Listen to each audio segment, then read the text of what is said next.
12. apríla sa pretekmi zimnej ligy slovenských elektrární Enel ukončila zimná sezóna 2014.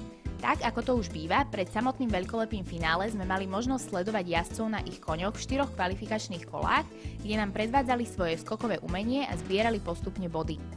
Súťažilo sa na 4 stupňoch obtiažnosti, a to v parkúroch ZM, Z, ZL a L. Kto sa v týchto jednotlivých parkúroch najviac priblížil časovému limitu, ten zvíťazil. Tohtoročné finále nám prinieslo konečných víťazov 5. ročníka zimnej ligy Enel v jednotlivých súťažiach a my si ich teraz spoločne predstavíme. Tradične nechýbala ani kategória detí do 15 rokov, ktorú s prehľadom vyhrala 11-ročná Sara Alexandra Orviská na koni Leona 7 a porazila tak svojho súpera Davida Horváta. Sáre sa zároveň podarilo zvíťaziť aj v dlhodobej súťaži parkúru stupňa ZM do 90 cm. V parkúroch Z do 100 cm získala 271 bodov Jana Jáchymová na koni Afrodite, vďaka čomu si odniesla zaslúžené prvé miesto.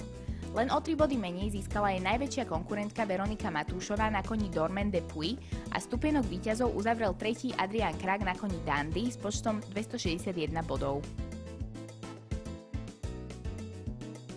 V dlhodobej súťaži ZL do 110 cm s najvyšším počtom bodov 214 zvíťazila Michaela Ševcová.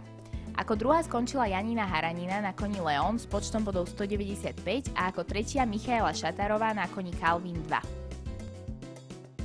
V hlavnom parkúre L do 120 cm získala po 4 kvalifikáciách najviac bodov jazdecká dvojica Janina Haranina a Lord Levistos. Úctyhodných 101 bodov im zabezpečilo toto prvé miesto. Druhá skončila Rebeka Hančinská na koni Cezar van de Hele. Tretie miesto si so zhodným počtom bodov 81 podelili Jozef Mareček na koni Lares a víťazka súťaže Janina Haranina so svojím druhým koňom Leon.